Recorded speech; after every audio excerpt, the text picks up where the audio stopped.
Tuhan, biarlah pujian ini boleh menjadi doa setiap kami.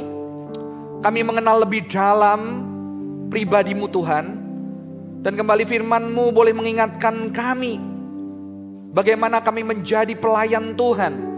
Setiap kami Tuhan, tidak hanya orang yang ambil bagian di dalam pelayanan gereja. Setiap kami yang hadir di tempat ini yang percaya Engkau sebagai juru selamat kami. Kami pelayan-pelayan di keluarga kami. Kami pelayan-pelayan Tuhan di tempat kerja kami Tuhan. Dan biarlah Tuhan boleh berbicara kepada setiap kami. Berkati hamba yang penuh dengan keterbatasan boleh menjadi berkat buat jemaat Tuhan. Di dalam nama Tuhan Yesus Kristus kami berdoa. Amin. Silakan duduk jemaat yang dikasihi Tuhan. Kita akan membaca firman Tuhan.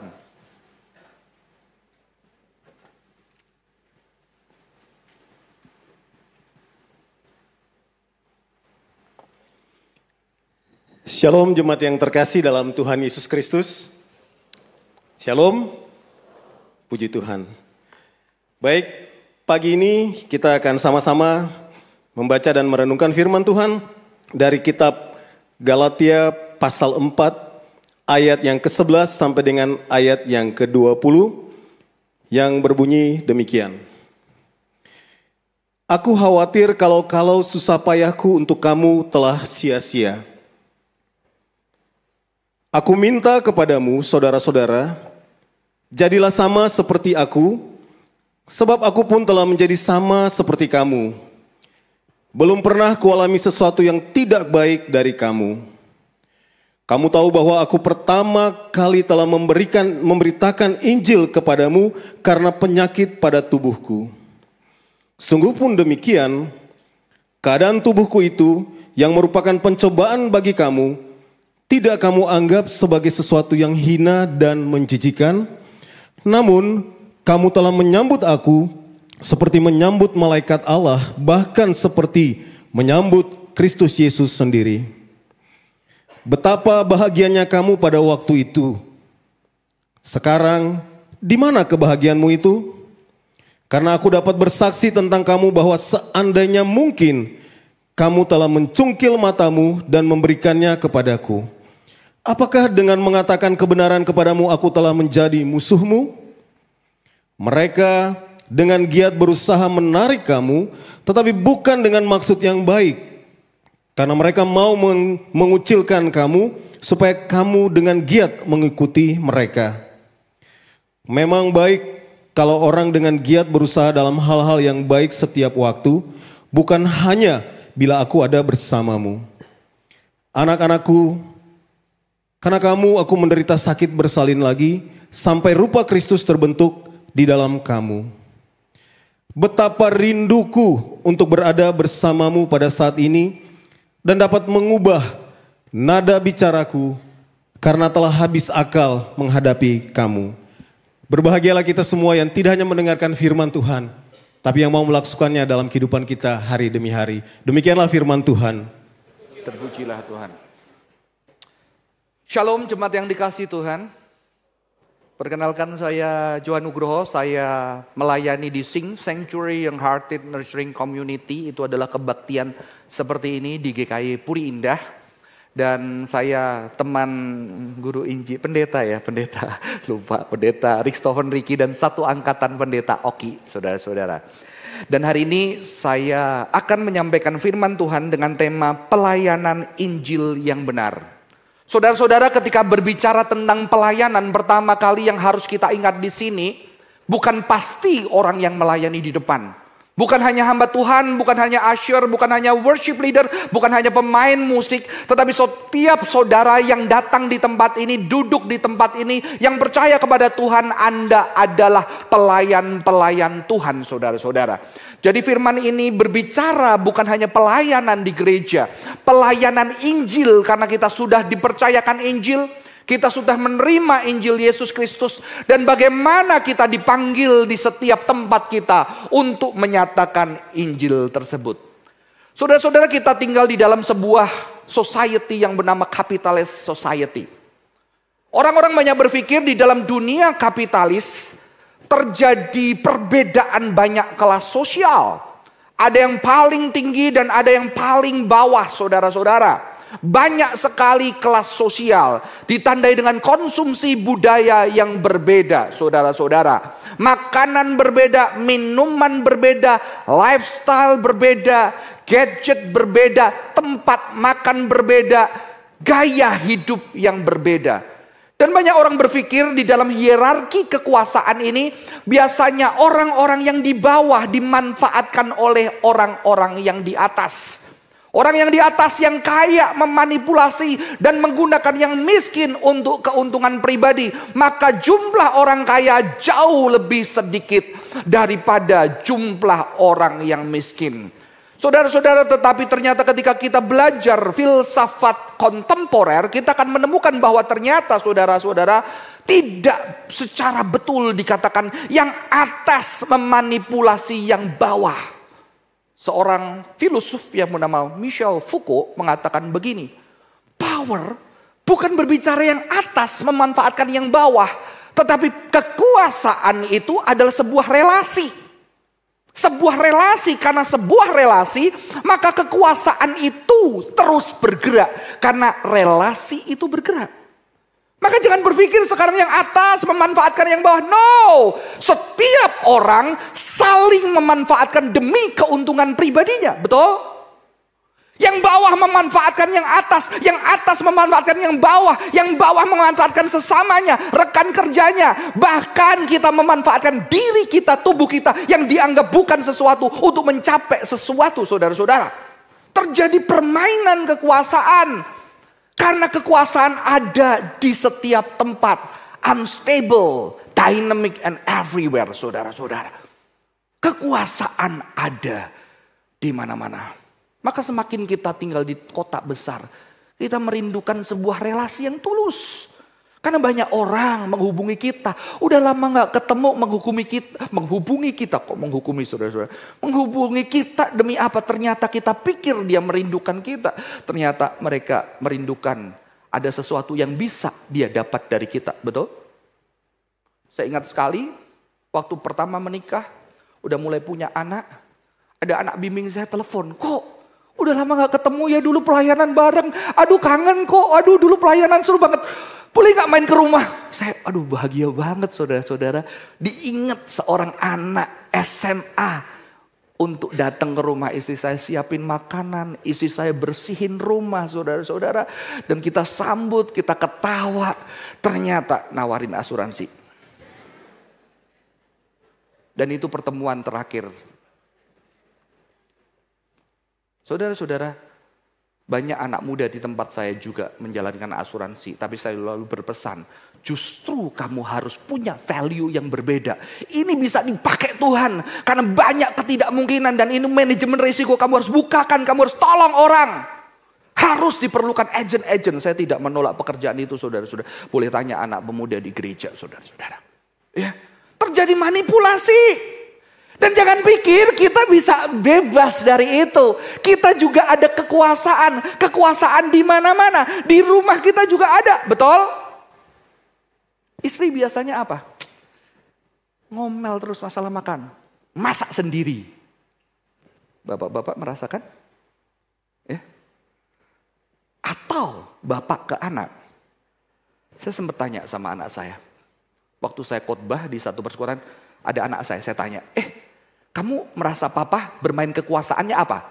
Langsung dia ngomong dengan lantang, iya kalau saya nggak nurut papa bilang nggak dikasih uang saku.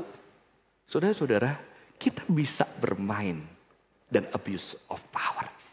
Dan bagaimana dengan pelayanan? Apakah pelayanan ada institusi, ada hierarki, ada struktur, saudara-saudara? Apakah pelayanan Injil berarti kita tidak rentan dengan hal ini? Hati-hati saudara-saudara. Tapi dari pembacaan tadi kita belajar sesuatu. Ternyata pelayanan Injil yang benar itu bukan masalah kekuasaan, bukan masalah manipulasi, bukan masalah menggunakan seseorang demi keuntungan pribadi saudara-saudara. Tetapi pelayanan adalah sesuatu yang relational and personal. Sesuatu yang berelasi dan sangat pribadi. Saudara-saudara, jemaat pada waktu itu mengalami pergulatan. Paulus yang sudah melayani jemaat di Galatia, saudara-saudara, mendidik, memberikan fondasi, membimbing, memberikan dulu seluruh hatinya, tenaganya, tangisannya untuk sebuah jemaat. Sehingga jemaat Galatia berdiri, tahu-tahu ada seorang kelompok Judaizer. Jadi orang Yahudi Kristen yang datang ke Galatia dan ngomong, oh nggak bener kalau kamu ngikut Yesus, nggak bener kamu cuma percaya saja, lu harus sunat, lu harus memelihara hukum-hukum Yahudi, baru itu Kristen. Maka nggak bisa orang Kristen tetap makan yang tidak kosher atau haram, nggak bisa kamu nggak disunat, kamu harus disunat saudara-saudara. Saudara, Paulus bisa bermain kekuasaan, betul? Lu nggak tahu yang bikin gereja ini siapa ya? Lu gak tahu siapa yang nyumbang paling gede? Berapa tahun gua berjuang? Paulus bisa menggunakan itu. Paulus bisa bilang, kalian gak tahu bagaimana jeli lelahku? Ya, dia bisa menggunakan kekuasaan, tapi uniknya kalau kita membaca ayat itu, justru dia mengingat sebuah relasi. Relasi yang personal. Relasi yang intim, yang dekat. Aku ingat loh, dulu kamu terima aku yang sakit, punya kelemahan yang sebetulnya menjijikkan, kamu terima aku. Dia ingat cinta yang pernah dialami saudara-saudara.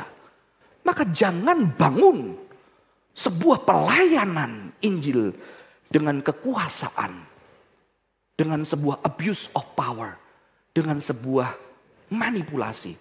Tapi sebagai pelayan Injil yang benar, Anda harus berelasi secara personal. Saudara-saudara, kadang-kadang kita di dalam mendidik anak-anak kita. Saya melayani banyak anak muda. Banyak yang gak suka Alkitab. Padahal orang tuanya aktif. Sekolah di sekolah Kristen. Sejak kecil suruh baca Alkitab. Saat teduh gak boleh bohong. Melayani di gereja. Tapi bisa datang sama saya mengatakan, kok udahlah lu nasihatin gua tapi gak usah pakai ayat. Lu mau pakai filsafat, lu mau pakai ilmu otak, lu mau pakai etika, terserah. Gak usah pakai Alkitab. Ya. Karena apa? Kadang-kadang ketika Alkitab dinyatakan saudara-saudara, diajarkan, itu ada sebuah pemaksaan-pemaksaan yang mereka tidak lihat relasi personal. Ada ibu yang cerita sama saya, anaknya udah cek belum? Udah baca Alkitab belum? Sudah saat teduh belum? Udah kuliah di luar negeri. Jangan lupa saat teduh, saat teduh. Saudara-saudara, papanya bilang sama saya, ya anakmu kan bisa aja bohong. Lu emang tahu, lu punya CCTV. Saya bilang sama ibu, Bu, boleh diganti nggak? Cerita aja. Mama tadi baca ayat, mama keinget kamu. Kalau jangan takut, mama takut loh. Kamu di sana sendirian. Kamu baca ayat, apa yang paling nyentuh kamu? Kamu inget apa? Kamu seneng apa? Kamu nggak seneng yang apa? Kamu nggak ngerti ayat yang mana? Papa, mama punya ayat yang nggak ngerti. Sudah berbeda kan, betul? Kita pakai aturan. Udah kayak karyawan, udah checklist belum? Udah absen belum? Udah tanda nggak? Potong gaji nggak, saudara-saudara? Saudara, Injil adalah sesuatu relasi yang personal, intimate.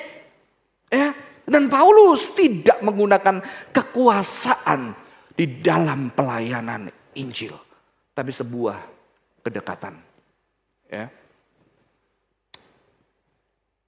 Anak saya menulis 3 hal. 3 hal yang baik dari papa. Saya nggak bisa lupa karena cukup bangga dengan diri saya ya. Dia bilang, pertama, papa nepatin janji. Nggak pernah nggak nepatin. Karena dulu saya nggak ditepatin sama bapak saya, saudara-saudara. Jadi saya ngerasain janji harus ditepati. Maka saya tidak pernah ingkar janji sama anak saya. Walaupun telat seminggu. Yang kedua, papa selalu bisa jawab pertanyaan. Karena saya suka baca, buku saya banyak, saudara-saudara. Dan yang ketiga, yang saya kaget. Saudara tahu anak saya jawab apa? Papa pendeta, tapi nggak paksa saya baca Alkitab. Positif atau enggak? Ini pendeta nggak bener nih, buat Tuhan nggak bener nih. Karena saya melayani banyak anak yang tidak suka Alkitab. Karena dia tidak punya pengalaman yang indah. Karena dia tidak punya memori yang indah begitu melihat Alkitab. Begitu melihat Injil dia tidak punya pengalaman, saudara-saudara. Bahkan anak pendeta yang melihat ketika ada Injil, bapaknya lah gara-gara Injil itu pergi terus meninggalkan dia. Gimana dia melihat Injil itu sebagai sesuatu yang indah ketika relasi yang personal, yang intimate tidak ada di dalam pelayanan Injil yang benar. Sekarang anak saya marah. Kenapa Papa tidak paksa saya baca Alkitab? Kenapa Papa tidak kecil sehingga pengetahuan saya tentang Alkitab lemah dibandingin teman-teman saya. Dan teman saya bilang, kamu kan anak pendeta, harusnya baca Alkitab. Kok kamu gak ngerti? Saya bilang, memang saya agak ekstrim. Saya lebih baik dimarahin anak saya karena tidak maksa dia baca Alkitab daripada anak saya gak suka kitab suci. Sekarang dia tiap pagi lihat Bible Project. Dia baca saudara-saudara tanpa disuruh. Karena saya pengen pengalaman personal. Supaya dia ngerti ada keindahan. Bukan hanya aturan-aturan. Karena Alkitab bukan aturan. Alkitab adalah cerita saudara-saudara. Injil adalah cerita cinta Tuhan. Yang mau berelasi secara personal. Supaya manusia bisa merasakan cinta Tuhan yang dalam. Bukan aturan-aturan. Cinta Yesus yang mati mengorbankan untuk orang-orang yang tidak merasa dicintai bisa merasakan cinta Tuhan. Kita sudah menjauh dari pesan relasi Allah yang dekat dari Injil. Saudara-saudara, di dalam dunia sosial media, banyak orang lebih suka dilihat sebagai orang yang baik, betul? Ya. Makanya, saya punya anak 3 cewek. Istri juga cewek tentunya saudara-saudara ya. Dan saudara tahu kesulitan berfoto bersama adalah mereka saling selalu mengecek wajah mereka yang paling bagus, betul gak? Kalau satu bagus, satu gak bagus, satu gak bagus. Gak ada yang bagus saudara-saudara. Selalu ada fail. Maka susah banget. Begitu gak di-post salah, post salah. Kok aku jelek di repost? Foto yang lain dong saudara-saudara. Kenapa? Karena kita selalu ingin menampilkan yang baik. Saya juga ada gitunya saudara-saudara. Kenapa foto papa lagi tidur gitu ya. Kenapa foto gue gak pernah bagus. Jelek terus lu banyak gerak katanya di mimbar saudara-saudara. Saudara-saudara, satu. Kita mau tampak baik. Tapi juga ada satu ekstrim. Di saat yang sama kata-kata di sosial media sangat jahat, betul? Sangat jahat. Saya kadang-kadang bacain komennya orang, ini manusia bisa begitu kejinya ya. Nggak pernah mikirin perasaan orang lain, saudara-saudara. Mengapa? Karena kita berjarak layar. Makanya saya pernah mengajar sekolah anak SD, saya bilang, wah ada kecelakaan, wah begitu kecelakaan, motornya terlempar mereka. Wow. Karena mereka nggak pernah naik motor dan terlempar, saudara-saudara paham? Mereka nggak pernah lihat depan. Mereka cuma lihat di layar, orang ketawa sama, orang tidur sama, orang kecelakaan sama. Sehingga tidak ada personal. Terputus. Sehingga tidak ada regulasi emosi. Sehingga orang dengan jarinya begitu kejam. Ya, begitu kejam dengan jarinya. Tapi di saat yang sama, orang pengen tampil baik. Tampil yang indah, sebaik mungkin berdasarkan pelayanan. Apa yang kita bisa ambil dari di sini? Ketika kita berbicara pelayanan Injil yang benar, saudara-saudara, ternyata pelayanan Injil yang benar adalah embody sincere love, menumbuhkan cinta yang tulus. Ya, embody. Saya memang mendalami embodiment. 7 tahun tentang tubuh, spiritualitas. Injil itu bukan hanya mengatakan tapi embody, artinya menubuhkan untuk orang bisa lihat cinta itu secara tulus. Maka Roma mengatakan biarlah cinta itu tanpa kemunafikan, biarlah cinta itu tulus. Ternyata di dalam pelayanan Injil kita harus menyatakan kasih. Kita tidak hanya menyatakan kasih, tapi kita juga menerima kasih, saudara-saudara. Ya, banyak orang Kristen ketika berbicara tentang Injil dan terpanggil sebagai orang Kristen, dia berpikir bagaimana harus mengasihi. Betul? Tapi kita tidak pernah diajarkan bagaimana kita harus menerima kasih dari orang. Atau bahkan meminta orang untuk mengasihi kita. Betul? Apalagi budaya Chinese culture, orang tua berkorban buat anak, sehingga orang tua juga tidak pernah dilatih untuk menerima cinta dari anak. Padahal pengabaran Injil tidak hanya menyatakan cinta, tetapi juga orang yang bisa menerima cinta. Saudara-saudara, senang mencintai atau dicintai?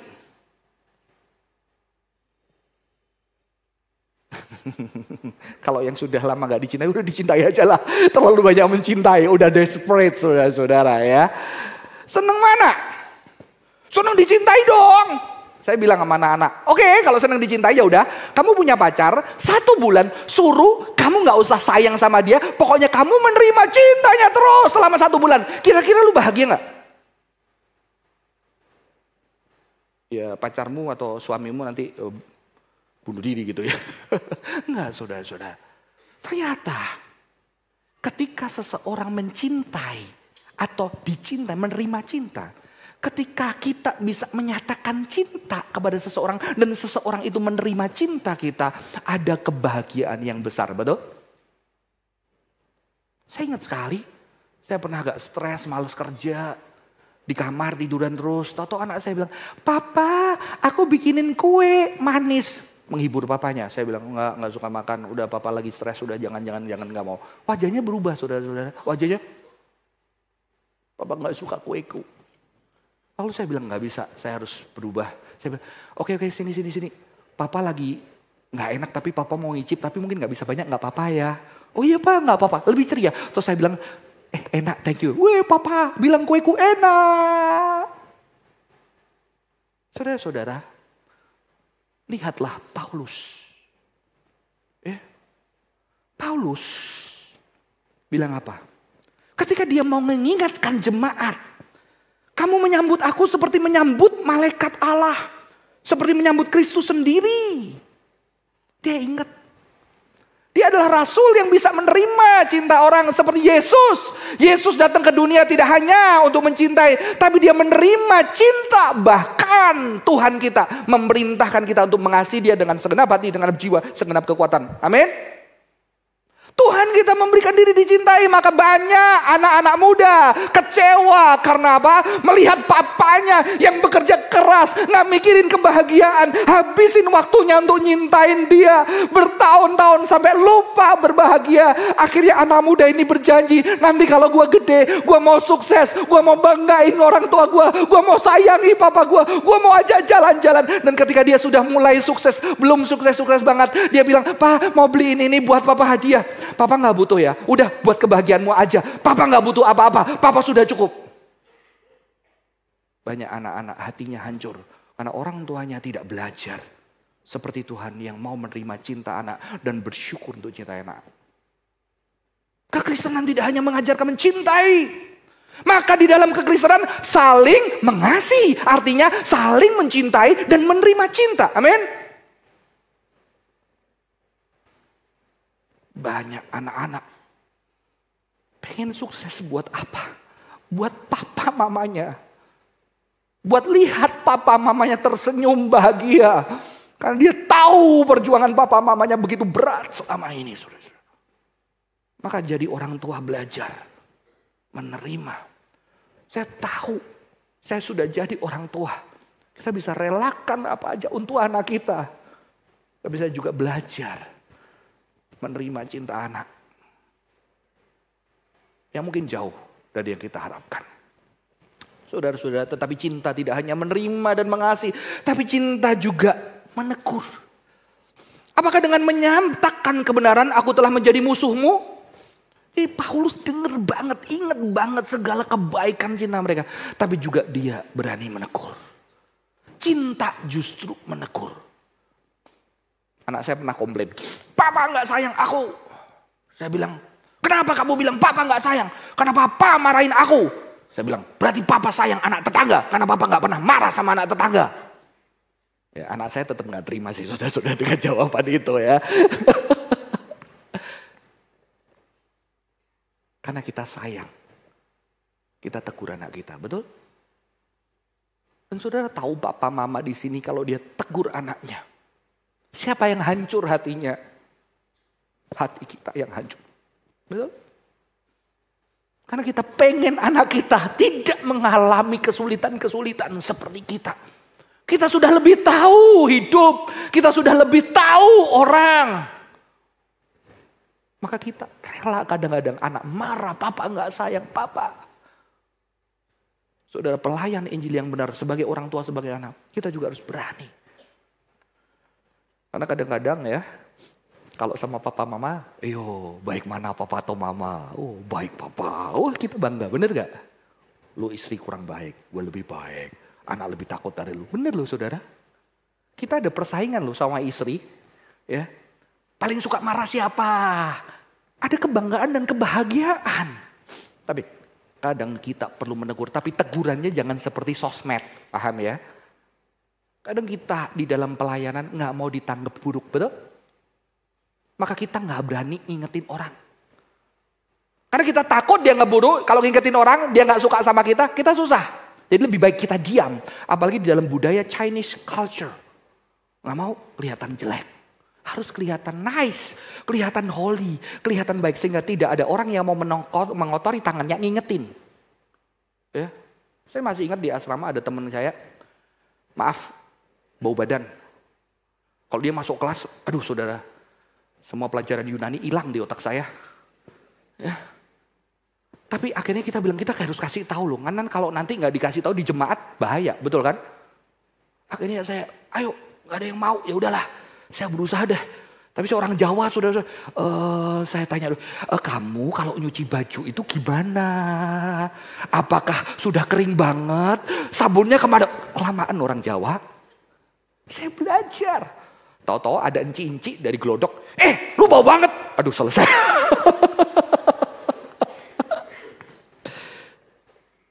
Tapi bukan cuma ditegur, diberikan solusi. Kamu gini loh, pakai ini coba-coba. Karena nanti kalau di jemaat gimana? Kalau kamu gak disukain, gerejanya kosong gitu ya. Mengingatkan. Ini baru hal yang tidak berdosa. Bagaimana kalau itu sesuatu yang berdosa? Sebagai orang tua, sebagai pelayan, kadang-kadang kita harus memasang badan untuk kita rela dia ngeburut. Tapi jangan, emang gua rela dia ngeburut. Itu untuk membenarkan kebrutalan kita secara sosial media sekali. Jangan saudara-saudara, bukan itu maksudnya. Tapi karena cinta yang besar, kita kerap kali. Karena jujur di sini orang tua yang dulu anak, kita sekarang baru paham kan, kenapa dulu bapak gua atau mak gua kesel banget sama saya, betul kan? Ketika lihat anak kita, waduh, kayak saya ya, pantas dulu mama saya. Kita baru sadarnya setelah punya anak, ya. Selama itu kita nganggap papa kita jahat, ternyata papaku, cuma papaku nggak bisa komunikasi. Saya ingat sekali, saya marah sama papa saya, mau pertandingan basket waktu SMA, mau ngambil baju pertandingan basket, dimarahin, begitu dimarahin saya, kenapa nggak boleh? Digampar muka saya, saudara-saudara, digambar saya, kesel, apa ini, udah gede, udah gede kan. Tahu-tahu om saya bilang, ya udah, bilang papa saya, udah aku antar aja, aku antar, dia bawa saya tinggal di kampung, saudara-saudara, jadi kalau pergi sekitar 1 jam ngambil basketnya, lewat hutan-hutan jati, jelas nggak ada tambal ban, ya. Tapi anak muda kan otaknya pendek, emosinya gede, ya. Baru di jalan, om saya bilang, lu tahu nggak? Lu kalau lu pecah banmu di sini mati nggak lu? Bener juga ya. 1 jam nuntun, nggak ada lampu. Lu mikir nggak? Papa lu itu sayang lu, cuma dia nggak bisa komunikasi. Sudah kadang-kadang orang tua dengan segala keterbatasannya, ketika melayani anak, ingin hidupnya anak dengan benar, sesuai dengan firman Tuhan. Yang pasti hati kita penuh dengan kesalahan, kita tidak sempurna, tapi biarlah kita juga berani tegas terhadap anak kita. Tapi uji dengan cinta, bukan kebrutalan secara sosial media tadi, saudara-saudara. Kita kadang-kadang tidak mau tampil buruk. Di gereja tidak mau dianggap yang buruk. Ya, kita mau kelihatan yang baik. Saya pernah dianggap buruk di dalam pelayanan. Karena ada satu anak muda. Ya, ternyata musiman hilangnya. Jadi kalau 1 bulan terus kecewa, dia ngilang selama 3-4 bulan. Dicari balik lagi. Nanti tahun depan, ada masalah lagi. Hilang lagi 2-3 bulan. Dicari balik lagi. Waktu zaman saya jadi pembina, hilang lagi. Saya tanya sama adik anak-anak ini sering hilang gini ya. Oh ya, udah keberapa? Udah ketiga kalinya kok. Terus kalian cari? Iya, dicari kok. Terus balik. Oh, pengen dicari. Mamanya ngasih kode. Anaknya bilang, aku hilang gak dicari-cari? Wah. Seorang gembala mencari domba yang hilang. 99 ditinggal untuk satu. Ada ayatnya. Tapi saya bilang, kalau gue cari lagi, nanti pembina yang selanjutnya akan nyari lagi. Kasian. Ya kalau kita masih oke lah, hamba Tuhan kerjaan kita. Tapi kalau nanti dia udah punya istri, punya anak, dia lari lagi. Anaknya nyari lagi. Kasian anaknya, betul gak? Saya telepon anak itu, kamu kasih kode ke mamamu, kamu mau dicari ya. Terus kamu sudah 3 kali pergi dari gereja. Kali ini gue gak mau cari lo. Ada ayat cari domba 99, cari 1. Tapi ada ayat bapak nunggu anaknya pulang. Betul kan? Kojo gak akan cari kamu. Kojo tunggu kamu pulang. Kita akan sambut kamu. Setahun hilang. Udah karuan. Tapi selanjutnya setelah kembali saya bilang, bener kembali. Supaya apa? Nanti kasihan anakmu, istrimu. Lu ribut pergi. Cari sendiri. Saudara-saudara, kita harus berani. Embody sincere love. Saya dianggap apa? Oh, penginjil ini gak punya hati. Gak mau cari, gak mau besuk. Apalagi gereja kita Chinese traditional yang harus besuk, betul? Oh, ini potong aja gajinya. Saudara-saudara, itulah pelayanan yang terakhir, saudara-saudara. Embody vulnerability, menubuhkan kerapuhan.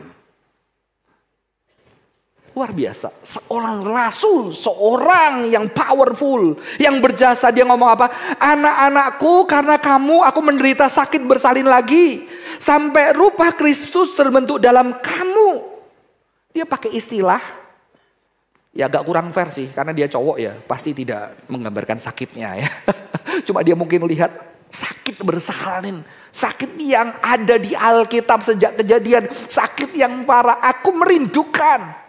Aku sayang. Dan dia ngomong apa saudara? Betapa rinduku untuk berada bersamamu pada saat ini dan dapat mengubah nada bicaraku. Karena aku telah habis akal menghadapi kamu. Saudara, di sini kita lihat Paulus sebagai manusia yang bisa marah. Nadanya bisa nggak beres. Dia pengen juga bisa ngomong dengan baik. Seorang pelayan Tuhan, bukan seorang yang sempurna. Dan dia harus berani mengakui ketidaksempurnaan dan kelemahannya di depan orang-orang yang dilayani. Amin. Kadang-kadang begitu budaya konservativisme, kita selalu menampilkan yang baik, yang indah, yang manis, yang holy. Dan kita sudah lupa, dunia sudah berubah. Saudara, kalau zaman saya superhero, Superman, kalah semua, cuma Superman. Batman, wah kalah semua, wah udah gak lecet sama sekali, gak saudara-saudara. Maka kita masih di zaman superhero yang tidak pernah lecet. Ya. Saudara, sekarang zamannya Avengers. Infinity War, superhero-nya udah keroyokan masih mau mati semua, betul? Beberapa mati. Anak kita sudah melihat, orang-orang udah melihat pemimpin-pemimpin jagoan yang manusia yang terbatas, yang bisa terluka, yang bisa ketakutan, yang bisa lemah. Maka gereja gak relate, kenapa? Karena kita sebagai para pemimpin, para pelayan sering menampilkan hal-hal yang baik. Kita tidak berani membuka begitu lemahnya kita sebagai manusia. Yang vulnerable, yang nada kita bisa nyolot.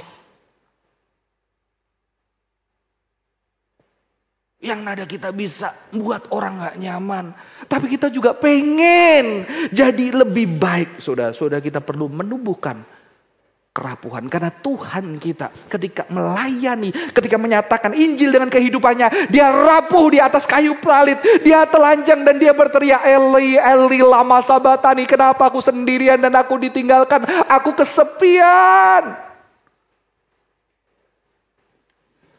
Saya berjumpa banyak mama, papa, single mother yang harus gedein anak. Tapi dia harus kuat. Kan dia harus kuat. Dia gak mau lihat anaknya dia lemah. Maka dia harus kuat. Dia paksa dirinya kuat. Tapi sebetulnya gak kuat. Akhirnya kekecewaan yang berat berubah menjadi kata kata-kata yang tajam. Cintanya karena dia gak kuat, dia gak berani mengakui dia gak kuat. Dia selalu menampilkan di depan anak kuat. Akhirnya anak coba melihat mama yang kuat, yang tidak pernah menangis, yang kata-katanya tajam bahkan melukai anak-anaknya. Tapi ternyata ibu ini setiap malam, ketika anaknya gak ada, dia cuma nangis di hadapan Tuhan. Dan saya ketika bilang anak-anaknya, mama kamu itu sebetulnya banyak tangisan. Karena dia sayang kamu dan dia harus kuat karena gak ada papamu. Maka dia harus masuk kamar nangis sama Tuhan. Tapi begitu muncul dia kuat. Begitu anaknya dengar, oh ternyata mamaku selama ini hatinya lembut. Tapi berusaha kuat. Pelayan-pelayan firman. Orang tua perlu belajar vulnerable. Saya punya sahabat majelis. Anaknya satu tunggal. Ketika di GKI kan kadang-kadang ya, anak mau berangkat ke luar negeri. Kita doakan anak-anaknya. Saya bilang yang didoain bapak maknya. Betul gak? Yang takut itu bapak maknya, anaknya bebas. Saya kan anak ya, nangisnya 1-2 hari habis itu telepon kalau cowok, ma duit gue habis. Saudara, yang didoain papa mamanya. Ya. Dan teman saya, begitu anak satunya mau pergi, berusaha kuat. Tahan. Kuat dia. Wah, gak nangis, istrinya udah nangis. Pembantunya nangis, saudara-saudara. Pembantunya nangis, cuma dia gak nangis. Akhirnya dia gak kuat, dia nangis. Badan gede tinggi. Anaknya gak pernah lihat nangis. Dia nangis, dia peluk anaknya. Sudah tahu respon anaknya? Wah, aku pipir papa. Kuat. Ternyata itu yang paling berkesan buat anaknya. Seorang papa yang kuat memeluk dia, takut kehilangan, mencintai dia. Dan bergulat. Manusia tidak butuh Tuhan. Artinya apa? Tuhan yang tidak dekat. Manusia butuh Tuhan yang nyata, dekat. Sebagai manusia. Maka manusia butuh Tuhan yang menjadi manusia. Vulnerable. Malu, dilecehkan, ketakutan, menangis. Dan mendekap orang yang dicintai. Itulah pelayanan Injil. Bukan Tuhan yang hanya perkasa. Tapi Tuhan yang perkasa menjadi manusia. Menangis bersama dengan pergulatan manusia. Mendekap erat dan memeluk. Dan mencintai sampai akhir. Saya akan akhiri dengan sebuah kisah. Ini seorang penulis yang sangat saya kagumi. Ya, bernama Henry Nouwen. Ini ditulis Miss Ford. Dia adalah seorang Katolik yang mengajar di Notre Dame sama Harvard kalau nggak salah, 2 tempat yang besar. Tapi tahu-tahu dia pergi ninggalin untuk dia ke La Arque. La Arque itu sebuah tempat penampungan anak-anak disabel. Jadi S3 melayani anak-anak disabel. Kadang-kadang dia mandiin bisa 6 jam nyiapin seorang anak. Dan dia sungguh-sungguh luar biasa. Tapi di buku ini dinyatakan apa? Sepanjang hidup salib yang terberat yang harus dipikulnya adalah mencari sahabat dan pengalaman dicintai. Dia banyak menulis buku tentang cinta, spiritualitas Yesus Tuhan yang menjadi berkat bagi orang Kristen, bukan bagi orang Katolik semua. Saudara kalau tahu penulis Philip Yancey banyak terinspirasi sama Henry Nouwen, saudara-saudara. Tapi di buku itu saya tertarik kadang-kadang. Nouwen itu sebagai orang yang mengajarkan cinta, persahabatan, kasih Tuhan. Tahu-tahu malam ketika dia kesepian, dia bisa telepon sahabatnya, aku lagi takut, aku kesepian, aku butuh teman untuk bicara. Seorang hamba yang vulnerable, membutuhkan cinta, membutuhkan dukungan. Bukan Superman. Ingat Avengers, saudara-saudara. Jadi akhir dari khotbah saya, pelayanan Injil yang benar, relational and personal, embody sincere love, tubuhkan cinta yang tulus, embody vulnerability. Saya akan akhiri dengan sebuah kisah. 10 tahun lalu saya harus meninggalkan pelayanan di Surabaya ke Jakarta dengan 3 anak tanpa tahu di Jakarta ngapain.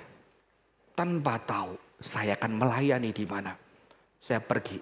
Dan ketika pergi di Jakarta, anak saya yang SD, baru masuk sekolah, baru 2 minggu dia happy banget. Dan tahu-tahu saya harus pergi. Dan begitu pergi sampai di Jakarta, dia komplain. Kenapa? Anak SD bilang, kenapa kalau pindah yang atur papa? Kenapa bukan aku yang atur sendiri? Emang kayak saya waktu kecil saudara-saudara, nyolot gini ya. Kenapa harus papa? Kenapa bukan anak yang mengatur? Kenapa harus orang tua? Saya nggak jawab. Tapi saya tahu dia kecewa. Kamu kenapa? Kenapa harus pindah? Aku udah punya temen, aku udah punya sekolah yang bagus, aku senang di Surabaya. Saudara, saya mau jawab apa? Ini pelayanan dan papa melayani Tuhan. Harus taat sama Tuhan. Saudara tahu kalau saya jawab itu, anak saya bisa jadi ateis. Jadi Tuhan, pelayanan bisa tergantung Tuhan dan gak tanya perasaan saya. Saya tidak jawab dengan kata itu. Saya cuma bilang, kamu sedih? Iya. Aku gak punya siapa-siapa. Saya cuma bilang, kalau menurut kamu papa sedih gak?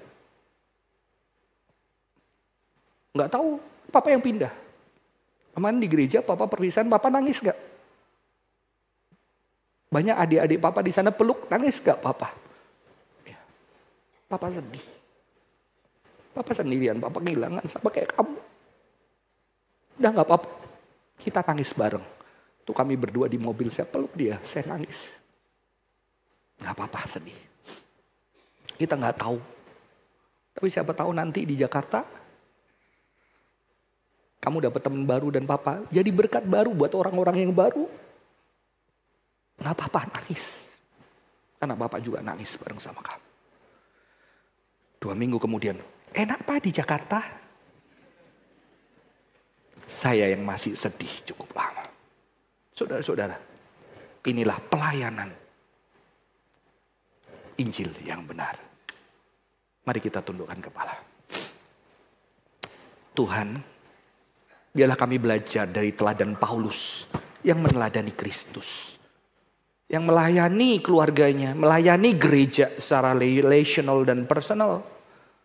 Tuhan, biarlah kami juga menjadi pelayan. Setiap kami bukan hanya pelayan mimbar, pelayan gereja, orang tua, suami, istri.